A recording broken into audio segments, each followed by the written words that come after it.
Alors, on va terminer là cette partie en écoutant à la fois Laetitia et Stéphanie qui proposent des aménagements pour les étudiants autistes, hein, c'est-à-dire qu'ils font un certain nombre de propositions pour pouvoir les aider dans leur cursus. Alors bien sûr, là, c'est des recommandations générales, mais je pense que c'est intéressant là, de les écouter. Il y a beaucoup de manières de fonctionner qui sont compliquées à gérer pour une personne avec autisme. Il y a tout ce qui est flou artistique dans les attentes. Et manque de précision dans ce qu'on nous demande, manque de cadrage aussi au niveau du temps attendu pour rendre tel ou tel travail. On pourrait déjà recadrer en indiquant clairement aux étudiants ce qui est attendu dans tel ou tel type d'exercice, en montrant éventuellement des ressources en ligne qui permettent d'avoir des exemples de travaux antérieurs rendus par d'autres étudiants. Ça pourrait déjà être utile. Plus de reconnaissance aussi des difficultés et de l'angoisse que nous on peut ressentir, ça je me souviens très bien. Il y a eu beaucoup de... J'ai fait pas mal de craquage en fait, dès la maîtrise, et puis ensuite à plus forte raison en thèse. Et je me souviens très bien qu'une fois j'avais demandé un rendez-vous avec mon directeur de thèse pour lui expliquer que ça n'allait pas, que je voulais partir parce que je n'y arrivais pas. Et comme jusqu'ici j'avais toujours eu des bons résultats et que à l'extérieur manifestement c'est pas l'image que je renvoyais, je me suis pris dans les dents, hein, arrêtez votre fausse modestie. Et ça m'a complètement bloquée parce que moi c'était pas du tout de la fausse modestie, j'étais complètement en panique. La chance aujourd'hui que l'on peut peut-être mettre en avant, c'est que les aménagements, les moyens d'adaptation sont plus fréquents. Enfin, moi, il n'y avait rien. L'AVS, ça n'existait pas. La loi de 2005, elle n'était pas passée. Donc forcément, si je ne trouvais pas ma bonne case, c'était fichu. Parce qu'il n'y avait pas moyen après d'aménager ou il n'y avait pas de compromis, on va dire, possible. Donc c'est vrai que de prime abord, on pourrait se dire que des filières ou des domaines où la mémoire, l'apprentissage, notamment par cœur, mais aussi tout simplement le fait d'avoir cette aptitude à engranger des informations, à appliquer des règles, c'est sûr qu'on va se dire de prime abord, pour une personne autiste, c'est plus adapté. Aujourd'hui, en fait, on se rend compte qu'on a aussi beaucoup été enfermé dans ce schéma-là par défaut.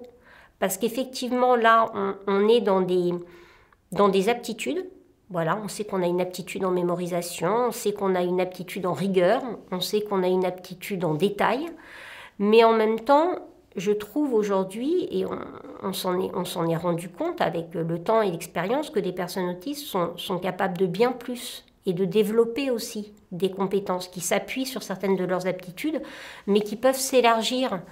Et ça serait dommage aujourd'hui de se dire qu'une personne autiste, c'est juste une personne qui a une super mémoire et qui est matheuse.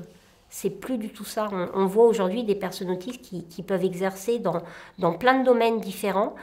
Et curieusement, c'est là où la notion de moyens de compensation est intéressante. C'est que si on nous donne ces moyens d'anticiper, de structurer, de comprendre aussi en amont ce qui est attendu de nous, je trouve qu'en fait, on a une grande capacité d'adaptation, bien plus qu'on ne peut le penser. C'est-à-dire qu'une fois qu'on nous a donné les éléments, on en fait un bien meilleur usage, de manière bien plus rigoureuse d'ailleurs, qu'à la limite souvent des personnes ordinaires. Et je pense que ça, c'est vraiment une clé pour l'avenir des jeunes aujourd'hui qui ont le diagnostic d'autisme, c'est finalement de pouvoir leur ouvrir des tas de portes. Parce qu'avant de se dire ils sont faits pour telle matière ou tel domaine ou tel métier, de se rendre compte qu'ils ont surtout une capacité d'intégrer des process à partir du moment où on est dans cette anticipation, cette séquentialisation, cette visualisation, mais ça c'est ce que j'appelle des moyens de compensation du handicap, qui ensuite leur permettent finalement de s'adapter à bien plus d'environnements et de situations qu'on ne pense. Je pense que l'amélioration d'expérience pour les personnes autistes, elle passe déjà par une meilleure préparation, une meilleure anticipation de ce qui est attendu, du bilan d'orientation aussi, qui doit être bien plus affiné qu'il ne l'est actuellement, qui doit aussi tenir compte de l'évolution, parce que peut-être qu'au tenté, quand on évalue et qu'on oriente une personne, cette personne, elle continue d'évoluer après. Il faut être en capacité de pouvoir éventuellement travailler une réorientation si nécessaire. La notion, je pense, de tutorat ou de coaching est quelque chose aussi d'essentiel, c'est-à-dire de permettre, surtout quand on arrive dans les études supérieures, d'avoir des repères.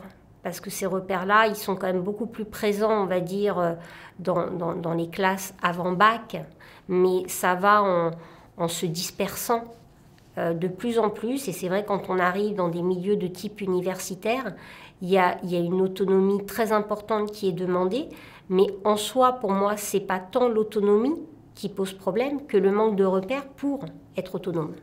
Qui fait que là, effectivement, on est tellement dans des choses, finalement, qui peuvent être très abstraites, qui peuvent être très variables, qui peuvent être très individuelles en fonction des personnes, que les étudiants avec autisme qui, eux, vont rechercher finalement un ensemble de repères, ne le trouvent pas.